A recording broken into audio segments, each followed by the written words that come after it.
வணக்கம். செல்வகுமாரின் மதிய வானிலை ஆய்வறிக்கை. அதிகாரப்பூர்வ வானிலை அறிக்கைக்கு இந்திய வானிலை ஆராய்ச்சித்துறை அறிக்கையை பார்க்கவும். 2026 பிப்ரவரி 14 சனிக்கிழமை மதிய நிலவர ஆய்வறிக்கை. இந்த அறிக்கையை இறுதி வரை கேட்டு பயன்பெற அன்போடு கேட்டுக்கொள்கிறேன்.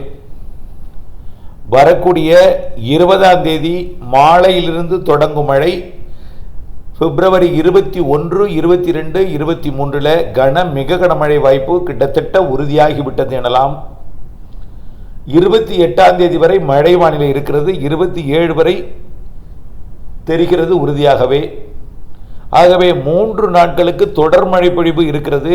அதில் 2 நாள் கண்டிப்பாக தொடர்ச்சியாக ஒரு மழை வானிலை இருந்து கொண்டே இருக்கும். இதில் மிக கனமழை பொழிவும் இருக்கிறது என்பதை தெரியப்படுத்த விரும்புகிறேன். இதில் உங்கள் ஊருக்கு மழை பொழிவு எப்படி இருக்கும் என்பதை இறுதி வரை கேட்டு பயன்பெற அன்போடு கேட்டுக்கொள்கிறேன். அறுவடை விவசாயிகளுக்கானது முக்கியமாக இந்த அறிக்கை.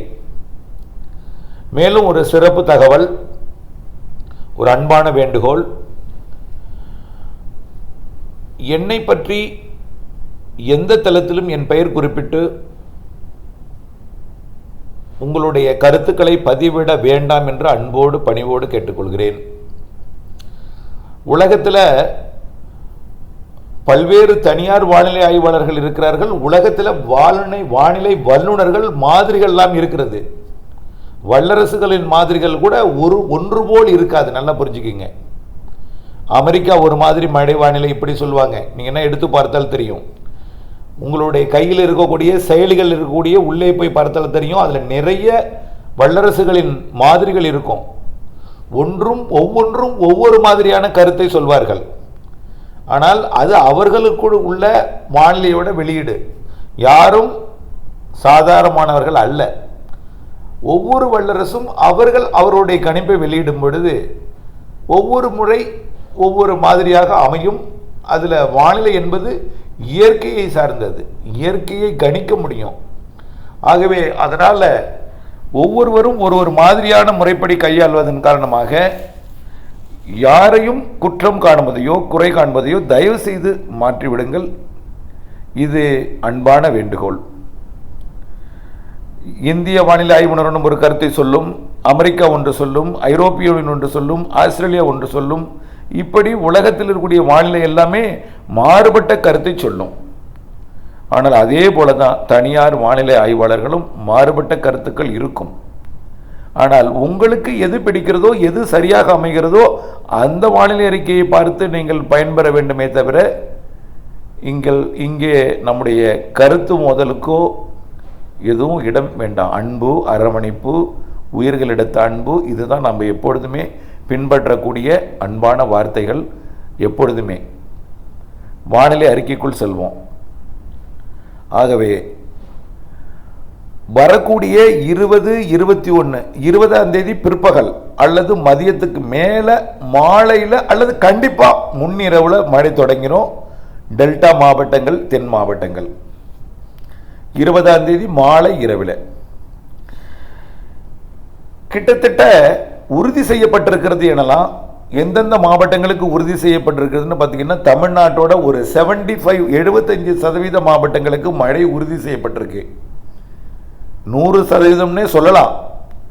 இருந்தாலும் அந்த 100% என்பது மீதம் இருக்கக்கூடிய மாவட்டங்களுக்கு 90% உறுதி செய்யப்பட்டிருக்கு. அவ்வளவுதான். ஒரு 10% ஆய்வில் இருக்கு, அப்படிதான் சொல்லலாம். கிட்டத்தட்ட 80% மாவட்டங்களுக்கு மேல் மழை வானிலை என்பது வரக்கூடிய 20ஆம் தேதிக்கு பிறகு 21, 22, 23ஆம் தேதி உறுதி செய்யப்பட்டிருக்கிறது. நிகழ்வு எங்கும் செல்லாது என்று நாம் சொல்லியிருக்கிறோம். மியான்மர் நோக்கி செல்லும் என்று தெரிவித்திருந்தாலும் நாம் 28ஆம் தேதி வரை மழை சொல்லியிருக்கிறோம். அதனாலதான் அடுத்தடுத்த 2 நிகழ்வுகளும் தமிழ்நாட்டுக்கானது, தென் மாநிலங்களுக்கானதுன்னு கூட சொல்லலாம். தமிழ்நாடு, புதுச்சேரி, கேரளா பெய்த பிறகு ஆந்திர பிரதேசம், கர்நாடகாவிற்கும் தெலுங்கானா வரைக்கும் கூட மழை பொழிவு கொடுப்பதற்கு சாதகம் இருக்கிறதுன்னு சொல்லிட்டே இருக்கோம். இதுல நிகழ்வு எங்கே அமைகிறதோ அதை பொறுத்து தான் மழை பொழிவு அமையும்னு சொன்னோம். இப்ப கிட்டத்தட்ட இலங்கையை ஒட்டித்தான் நிகழ்வு அமைய போகிறது. வடக்கே செல்வதற்கு வாய்ப்பு இருக்கு. அது 24ஆம் தேதியிலிருந்து கொஞ்சம் முன்னேறி வடக்கே அடுத்த நிகழ்வோடு இணைந்து போகும். அப்படி சென்று இரு காற்று இணைவினால் ஆந்திர பிரதேசம், கர்நாடகா, தெலுங்கானாவிற்கும் மழைப்பிடிப்பை கொடுக்கும். இருந்தாலும் வரக்கூடிய 21, 22, 23 இந்த 3 நாட்களும் இலங்கையை கடந்தோ அல்லது வட இலங்கை அல்லது தென் இலங்கை வழியாகவோ, அதாவது இலங்கையோட தெற்கு பக்கம் வழியாகவோ அல்லது இலங்கையின் வடக்கு பக்கம் வழியாகவோ அல்லது இலங்கை ஊடாக கடந்தோ தான் நிகழ்வு தமிழ்நாட்டை அடைய போகிறது. ஆக கன்னியாகுமரி முதல் டெல்டா மாவட்டங்களுக்கு இடைப்பட்ட பகுதியில் அமையும் என்று எதிர்பார்க்கப்படுகிறது.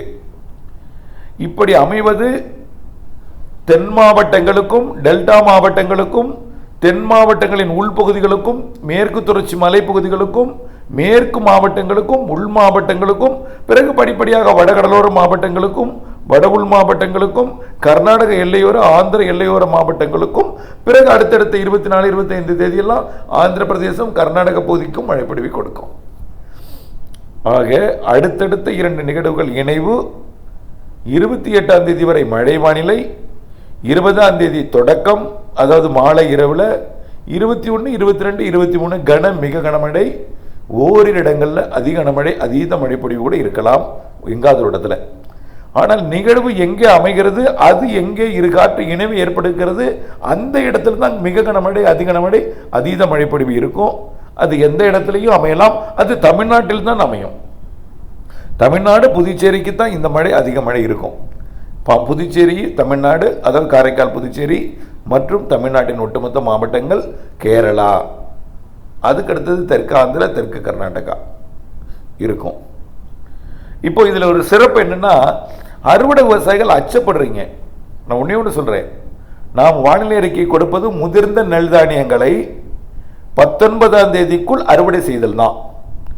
முதிர்ந்த நெல் தானியங்களை வானிலை அறிக்கையை கவனிக்காமல், வானிலை அறியாமல் 20ஆம் தேதிக்கு மேல் அறுவடை செய்து கொள்ளலாம் என்று கவனக்குறைவாக இருந்து விடுவீர்கள். அதனால் உங்களுக்கு கவனக்குறைவின் காரணமாக, வானிலை அறியாததன் காரணமாக, இது கோடை தானே, இது பிப்ரவரி தானே, இது பனிக்காலம் தானே, மெல்ல அறுவடை செய்து கொள்ளலாம் என்று இருந்துவிட்டால் முதிர்ந்த நெல் தானியங்களுக்கு பாதிப்பு ஏற்படுத்தும். முதிர்ந்த நெல் தானியங்களுக்கு முதிரலைன்னா பரவாயில்லை, முதிராமல் நாம் அறுக்கவும் முடியாது, அறுவடை செய்யவும் முடியாது.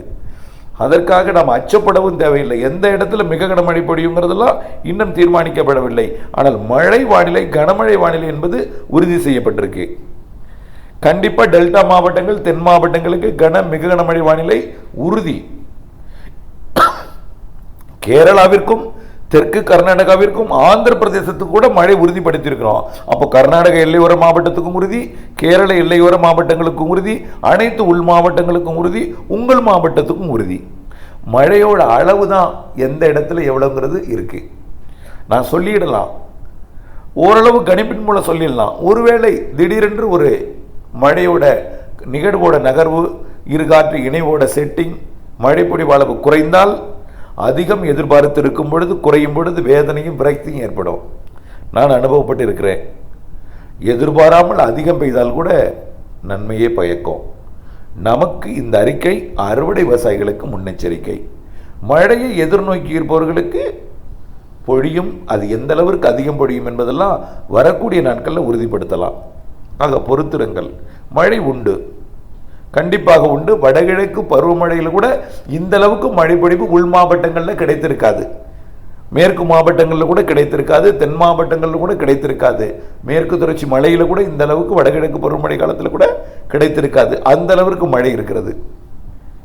ஆகவே அதுக்காக அச்சப்பட தேவையில்லை. அறுவடை விவசாயிகள் நெல் அதாவது வரக்கூடிய 20ஆம் தேதிக்கு மேல் தான் எங்களுடைய நெல் முதிர்ச்சி அடையும், ஆகவே என்ன செய்ய போகிறோம் என்று அச்சப்பட வேண்டாம். 28ஆம் தேதிக்கு மேல் இடைவெளி கிடைக்கும், ஒரு 5-6 நாள், அந்த நாட்களில் அறுவடை செய்யலாம். மார்ச் 2வது வாரத்திலே ஒரு நிகழ்வு இருக்குன்னு சொல்லியிருக்கிறோம். 3வது வாரத்திற்குள்ள 2 நிகழ்வு இருக்குன்னு சொல்லியிருக்கிறோம் 20ஆம் தேதிக்குள்ள. ஆக அது ஆய்வில் இருக்கிறது. இருந்தாலும் இடைவெளியும் இருக்கிறது. அச்சப்பட வேண்டாம். நமக்கு இப்பொழுதைக்கு தேவை முதிர்ந்த நெல் தானியங்களை அறுவடை செய்தல், மக்காசோள அறுவடை மற்றும் வைக்கோல் மற்றும் மக்காசோள தட்டைகளை, மாட்டுத் தீவனங்களை சேகரித்தல், நிலக்கடலை தீவனங்களை பாதுகாத்தல், இந்த மாதிரி தான். அதே போல் பொதுப்பணிகள், அனைத்து பொதுப்பணிகள், உப்பளப்பணிகள், உப்பு மூடி வைக்கிறது கண்டிப்பாக இருக்கணும். மரக்காணமும் இதில் தூத்துக்குடிக்கும் இடைப்பட்ட பகுதிக்கு தான் அதிக மழை. மரக்காணத்துக்கும் அதிக மழை இருக்கும், தூத்துக்குடிக்கும் அதிக மழை இருக்கும். வேதாரண்யம் அகஸ்தாம்பள்ளியை மையமாக வைத்தா நிறைய மழை இருக்குது. ஆக உப்பு பாத்தியும் மூடி வச்சிடணும். இப்பொழுது உப்பு உற்பத்திக்காக பாத்தியை ரெடி பண்ணிட்டு இருந்தீங்கன்னா அதெல்லாம் ஒத்தி வைங்க. மழை முடிந்த பிறகு உங்களுடைய பணியை நீங்கள் தொடக்கலாம் என்று அன்போடு கேட்டுக்கொள்கிறேன். ஆக மழை கிட்டத்தட்ட உறுதியாகிவிட்டது. 21, 22, 23 பெரும்பாலான மாவட்டங்களுக்கு இருக்கிறது. இதில் தொடர் மழைப்பொழிவு 2 நாள், மிக கனமழைப்பொழி வாய்ப்பு 2 நாள் இருக்கிறது. 3 நாள் கூட இருக்கும். சில இடங்களில் மழை தொடர்ச்சியாக மழை வானிலை வடகிழக்கு பருவமழை போன்ற மழைக்காலம் போன்ற ஒரு வானிலை தான் இருக்கும். இது அச்சப்படுத்துவதற்கான அறிக்கை அல்ல. அறுவடை தானியங்களை, முதிர்ந்த நெல் தானியங்களை அறுவடை செய்தல், பாதுகாத்தல், வைக்கோலை மீட்டெடுத்தல், விற்பனைக்கு வைக்கும் இடத்துல பாதுகாப்பாக வைத்தல், விரைந்து முடித்து விரைந்து விற்பனை செய்தல், இதுதான் நம்முடைய பணி. தொடர்ந்து இணைந்திருங்கள். அப்டேட்ஸுடன் அச்சமோ பீதியோ வேண்டாம். தயவுசெய்து முதிர்ந்த நெல் தானியங்களை அறுவடை செய்வதற்கான ஆய்வறிக்கை இணைந்திருங்கள். நன்றி.